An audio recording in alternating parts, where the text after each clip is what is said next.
with Richard D, author, and also quite an interesting sort of backstory. Interesting life. I've picked up, Richard. I've just picked up one of your books. Okay. And the kind of the author bio, normally has all the standard stuff about a writer who did other jobs and then fell into writing things. Yours is amazing, and I'm just going to whip through it. Go on then. Richard D is a native of Brixham in Devon.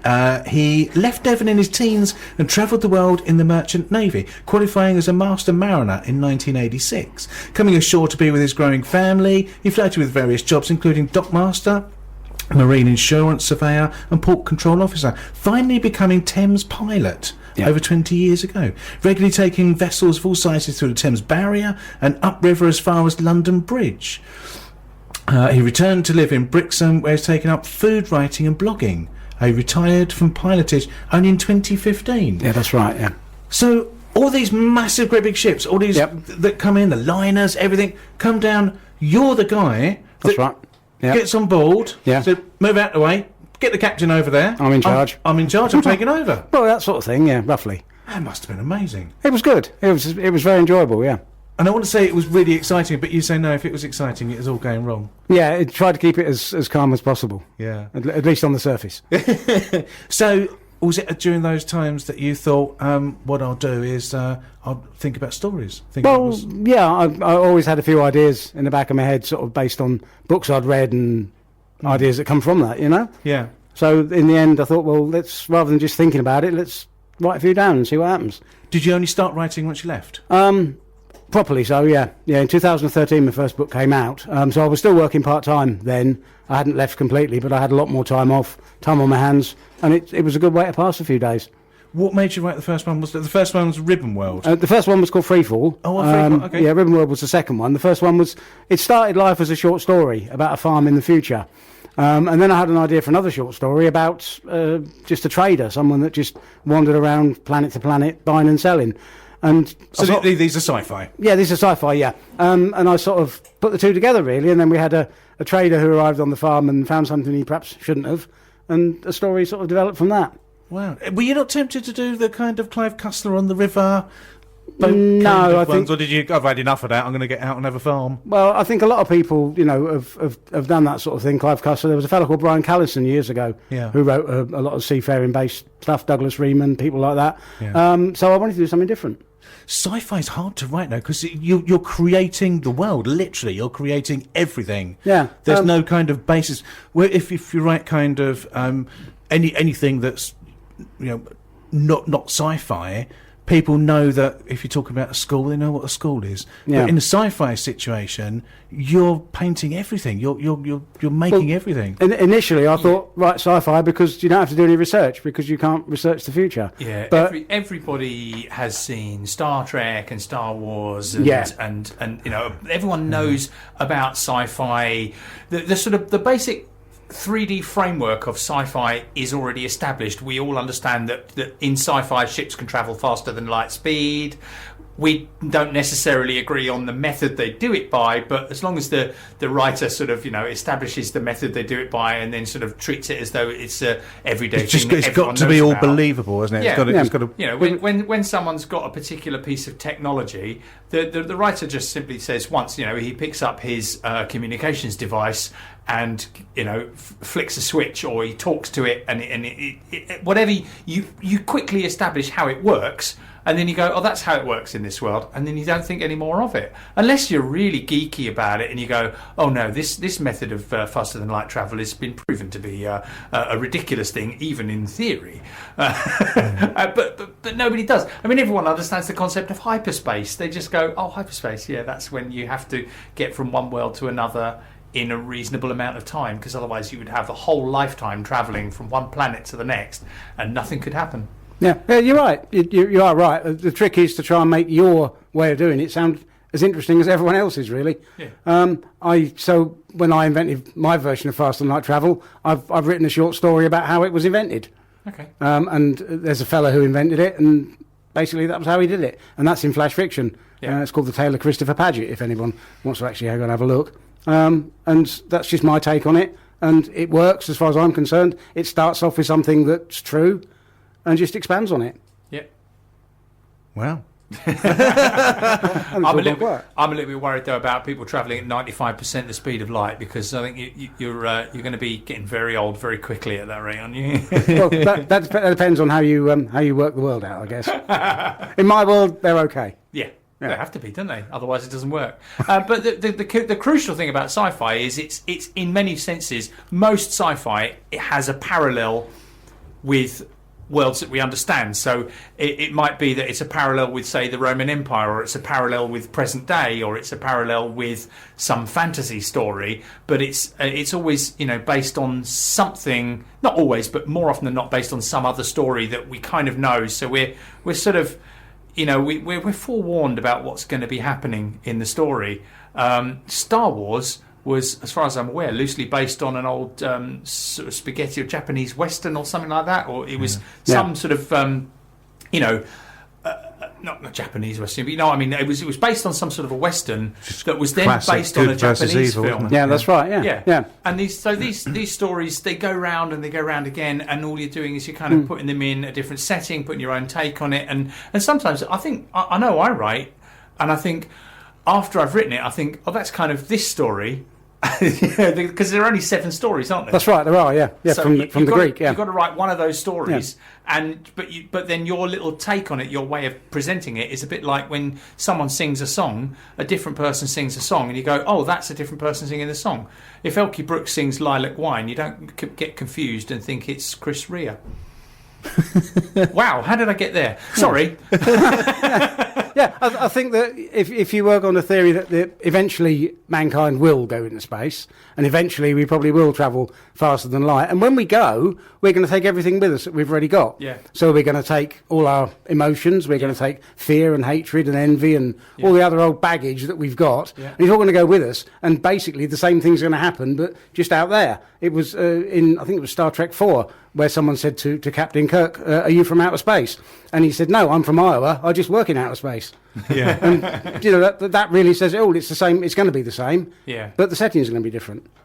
Indeed. Right, we're going to play, speaking of space, we are talking about Richard D. and his excellent books, and Simon does like to know about method. Yeah, well, I've got a writer. And I've got you in the chair, so you can't move. The microphones are on. You can't go anywhere.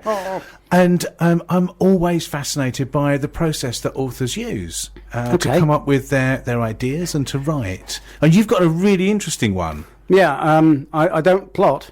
No. I guess I don't know what's going to happen, really, at the end of the book when I start it. So you just in the same way that the reader doesn't.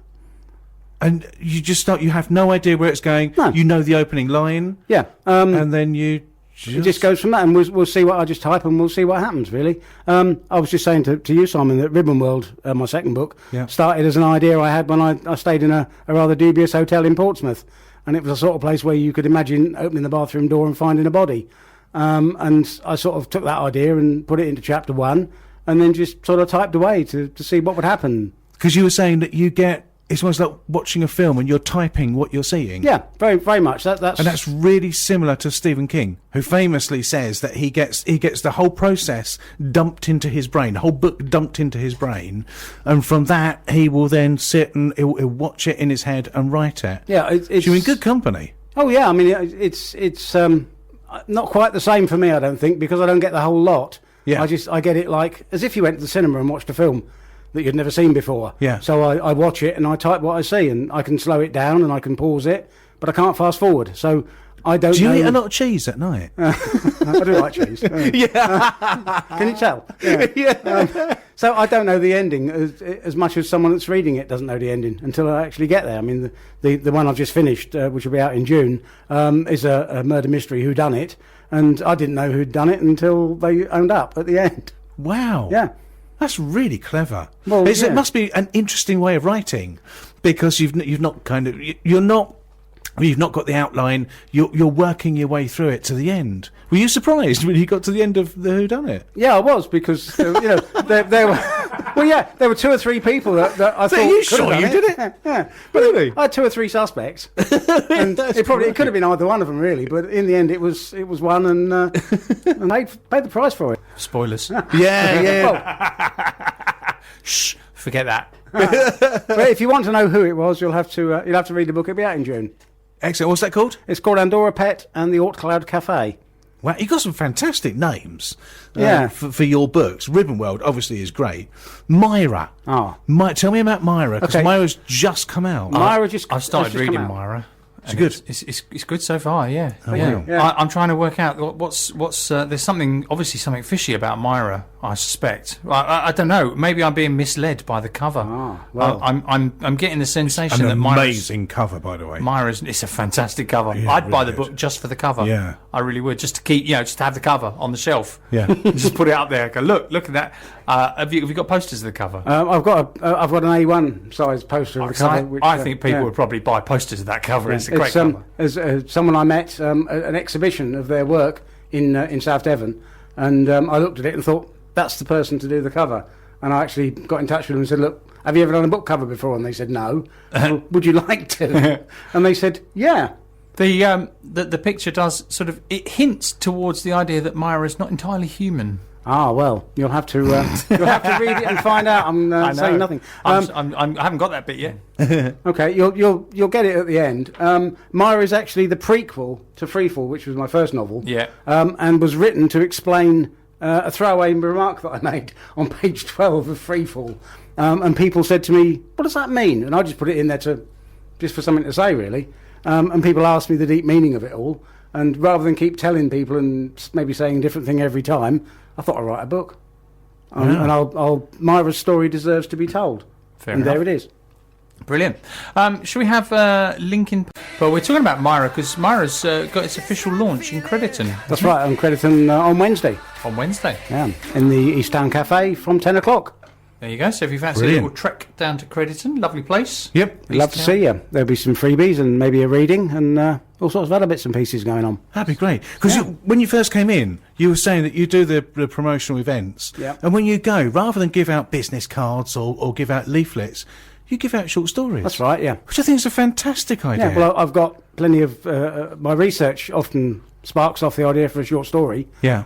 So there's quite a few of them that I've got, and I did produce the free collection last year called Flash Fiction, Yeah. Which has got about 15 in there. And obviously I do write a few more. So I just print them up into little booklets, and then I hand them out to people if they're interested. Are you a fast writer? Yeah. Do you write quickly? I do now. I never used to. But it seems that once you start, you just keep going. I do 2,000 or 3,000 words a day, I guess, most days. Do you? Yeah, probably. Oh, you're so lucky. I'm yeah, so jealous. I've done this year so far. I've done just over 100,000. So far this year? Yeah, but I've got 4 novels on the go at the moment. Have you? So yeah, so I'll do a bit of one, and then when I get bored with it, I'll swap over and do a bit of another one. So You make me feel They're not lazy. finished, but they're, It takes me 6 months to write 100,000 words. It takes Uh-huh. 6 months. So it takes you half that. yeah. There's in November there's a challenge to write a novel in a month. NaNoWriMo. That's the one, yeah. And I've done that. I've managed to do that twice now. Oh, have you? Yeah. The one that's Andorra Pet, the book that's coming out in June. I did 67,000 words last November for that. Wow. And it was Andorra Pet was a short story initially, and my editor suggested that it would make a good novel. Wow. I routinely write 50 or 60,000 words a week You write 50 or 60,000 Yeah. words a week? on Facebook. Just arguing. Oh yeah. Oh, I don't count those as well. No, not do I. I write about 500 on Twitter because you can't do so many. So, what's it kind of like when you finished your book? Yeah. You've been surprised by the ending. Yeah. Your film that you've had in your head has come to a conclusion. Yeah. You then send it off to be edited. Yeah. What's it like when you press the button on your computer that actually sends it to be printed?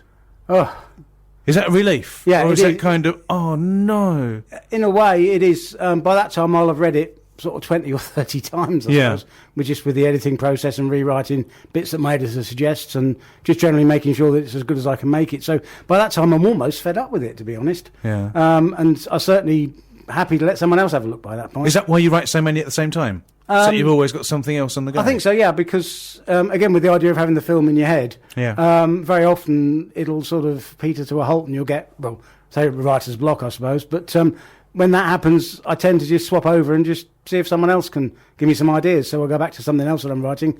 And generally the style's different. So I write science fiction and steampunk, Yeah. and obviously 2 different styles. So in general, you can swap about and keep your mind active. What do you read? Are there any kind of books that you really enjoy, or styles? Sci-fi, I'm guessing, is something you read. I do read a lot of sci-fi. I read a bit of steampunk. I like there's an author called Jodie Picoult who writes very involved mysteries. Yeah. I love those. Yeah. The plotting is superb, and the detail, and there's usually a twist that you don't see coming. And so is your world totally consumed with writing or reading, with literature? I try not to. I try to have a life as well. But yeah, I mean, once you get into the flow, it's almost as if you've got to write it down. Yeah. But I'll get up at 5 a.m. and write when there's no one else about. So I've got it out of my system by the time I have to go to Morrison's or other supermarkets. Other supermarkets are available, yeah. I think before we go to another song, we ought to mention that Circle of Spears have been tweeting about you, and lots of people have been retweeting that. Basically, they said that they did the audio book for one of your books. They did the audio book for my steampunk adventure, The Rocks of Azerol. Yeah. And loads of people are tweeting about that, so that's good. That went down very well. Sam Burns did a beautiful job of narrating. Yeah. And the production is superb. And it's a very good product, and I'm very pleased with it. Where can people get that? Circle of Spears website. Okay. It's available there. And if they can't find it there, if they just send me a message at my website, then I'll put them in touch with the people. Okay. Yeah. What is your website? It's richarddsci-fi.co.uk. That's all one word. Right. And you can find me there. Fantastic. Send me a message. Yeah, okay. definitely. We're going to play On Hold by the XX, and then we've got an event guide to get through. So it's a busy hour. It's been a busy show. You don't own me. Yeah. So we're here with Richard D. Yes. We were just talking about Helen Hollick off air. Yeah, indeed. Tell us about Helen. Okay. I wrote Ribbon World, and I wasn't really sure if it was any good and if it was worth progressing with. My wife had seen Helen Hollick on the television actually, and I mean she lives just down the road here, doesn't she? And she said to me, "Well, send it to her and see if she likes it." So I did with bated breath, and I waited a while, and then I got an email from her, and the first line was, "Oh dear Richard, I don't know what to say," and my heart sank. And then the second line said, "I've just spent 3 hours reading your blooming book, and it's marvellous." Oh, good. So really, if it hadn't been for Helen, I probably wouldn't be sitting where I am now. Wow. And I'm eternally grateful to her for that. Wonderful. Guess who our guest is next week, Simon? Is it Helen? It is Helen. Brilliant. Isn't that awesome? Yeah, looking forward to that. She's a lovely lady, apparently. Really looking forward to say hi coming from in. me, won't you? Oh, yeah, absolutely. We'll do. So I think all we need to do now is, apart from thanking Richard for coming in, is make sure that people know where they can get in touch with him. Yep. Are you on social media? I'm on Facebook at Richard D Author. If you just type that in all in one word, you'll find me on Facebook. richarddsci-fi.co.uk, again all one word. Right. And I'm on Twitter. That's your website. That's my website. Yeah. Richard D Sci-Fi. Right. So that's all one word. Yep. .co.uk. Right. And I'm on Twitter at RichardDockett1 with two okay. T's, no sugar. Cool. Excellent stuff. Brilliant.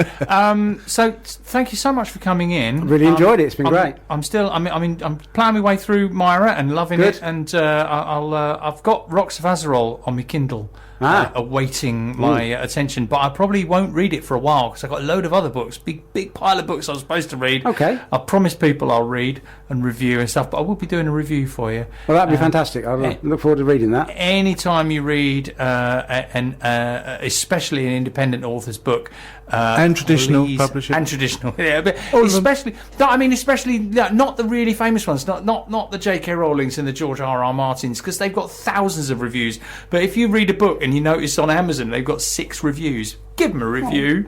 Please, give me a review. Yeah. Even if you don't feel like you can give it 5 stars, I'd be quite happy if someone gave me 1 star and gave me good reasons why they thought it was worth 1 star. I could live with that. Yeah. If they just went, I thought it was just rubbish, and give it 1 star, I think I'd be a bit miffed. Yeah. But I'd live with it. but it's a review. It's just That's right. It's wonderful when you actually look on the website and you can see the numbers gone up. Yeah. And it means someone has taken the time to read it. Are you good reviews? Because I've stopped reading my reviews now. Yeah. Yeah. I don't mind. If someone doesn't like it, that's fine, because I've read so many books myself that I didn't really like. Yeah. I stopped reading Game of Thrones, and I thought it was awful, but it's not like it's a problem for George. No, exactly, yeah. He won't mind, but again, it's all subjective, isn't it? Yeah. You know, if people don't like my work, well, that's fair enough, but thank you for having a look anyway. Yeah. That's what I think. Yeah. I Totally say, agree. and even if someone doesn't like it, if they've taken the trouble to give the reasons why, those negative reviews are often the best ones for other readers. They'll read it and they'll go, 1 star. I didn't like this book because it was full of horrific violence and gore, and I really don't like violence and gore. Hundreds of thousands of readers will say yes, please. Would choose to read that, going, I love a bit of violence and gore. Yeah. Me, if I see one saying, it was a bit namby-pamby and a bit wet, and it had such a soppy, happy ending, I'm like, I'll have that one. Yeah. So it's actually more informative than the 5-star. There is no reviews. such thing as a bad review. There is. Well, there is 5 stars. I couldn't put it down. That's a terrible review. Well, that's a cliched review. But I'll take it. If you want to put that, I'll take that all day long. Yeah. I'll take those, but I'd still rather people gave some sort of reason why they thought 5 stars or why they thought 3 or 1. Yeah.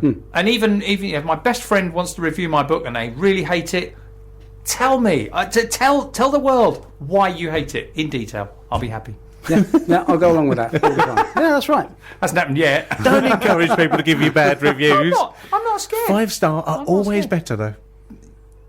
Yeah, they are. You can't let like that. My favourite review of my books is a 4-star review by Caroline Lawrence, just because it's Caroline Lawrence, writer of the Roman Mysteries. Oh. And she's taken the time to review my little time tunnel book about somebody going back to Londinium. And it was the first one that wasn't 5 stars, and I'm like, yes, look at that, it's Caroline Lawrence. Woohoo! Mim Sub kicked me. Oh, brilliant. Have we got time? We haven't got time to play that. I'll have to get rid of that. Okay. It's been brilliant fun, Richard. Thank really you enjoyed so it. much It's for been coming fantastic. in. Yeah. Good luck Wednesday night. Wednesday morning. Where is it? Wednesday morning, sorry. 10 o'clock, East Town Cafe in Crediton. And the book's going to be special price. All my books will be available, and they will all be at a special price. Here at The Voice, we're amazed by the support you've given to our host of volunteers.